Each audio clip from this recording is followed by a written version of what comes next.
My name is Ethan. I am 24 years old. I live in a small apartment above an old bookstore in a quiet corner of London.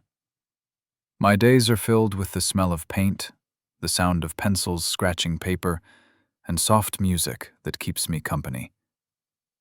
I'm an artist, not a famous one, just someone who paints what he feels, even when he can't say it out loud. And what I feel is something I've never had the courage to speak. Her name is Lily. She's my best friend.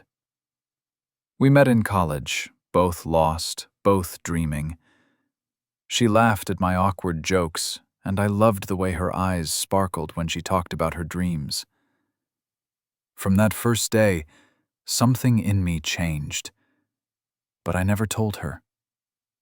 You see, Lily was the kind of person everyone loved.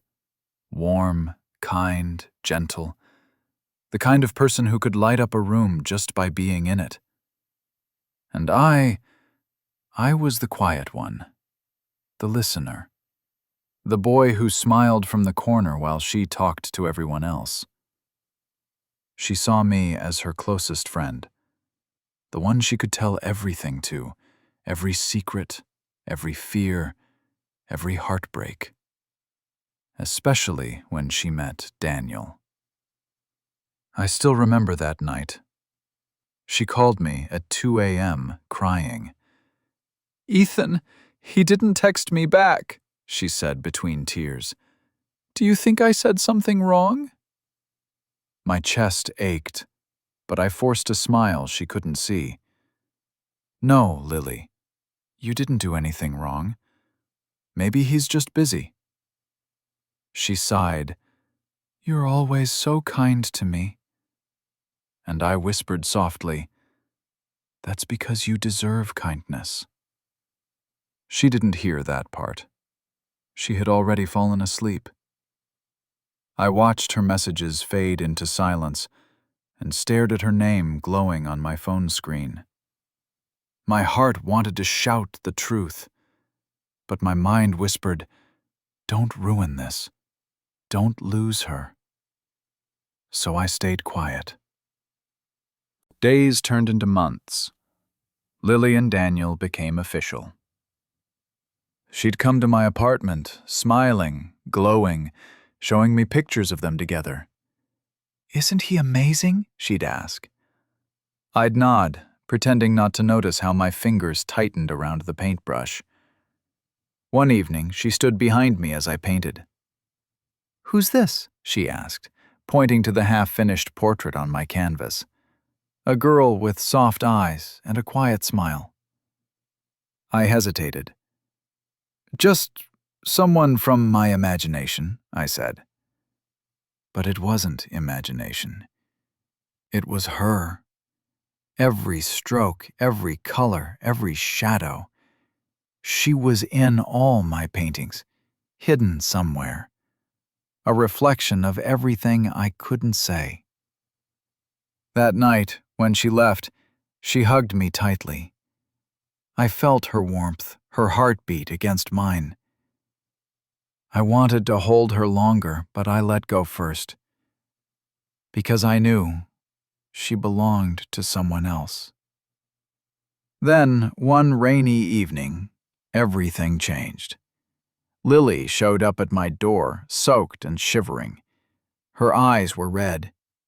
"He left," she whispered. "He said he needed space." I gave her my jacket, made her tea, and listened. She cried for hours, and I just sat beside her, silent. When she finally fell asleep on the couch, I looked at her. Really looked. Her hair was messy, her cheeks tear-stained. But to me, she was still the most beautiful thing I had ever seen. I leaned forward, my heart pounding, and kissed her softly on the forehead. Just one small kiss. A secret kiss. The kind that says everything words can't. The kind that asks for nothing in return. And as I whispered, "I love you," under my breath, I knew she would never hear it. But that was enough. In the morning, she smiled weakly and said, "Thank you for always being here, Ethan. I don't know what I'd do without you." I smiled back. "You'll be fine, Lily. You always are." She hugged me again before leaving, and as I watched her walk away, I realized that sometimes love isn't about holding someone close. Sometimes it's about letting them go, with grace, with respect, with love that expects nothing back. That was the last time I ever kissed her, even if she never knew.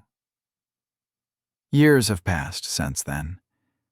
She's married now. I still paint, and sometimes I still paint her, not because I'm stuck in the past, but because she taught me what love really means. Not the kind that demands or possesses or needs to be returned, but the kind that simply is. Love that watches quietly, prays silently, and wishes someone happiness, even if it's not with you. And every time I finish a painting, I whisper the same words I once whispered to her sleeping face. I love you, and that's enough.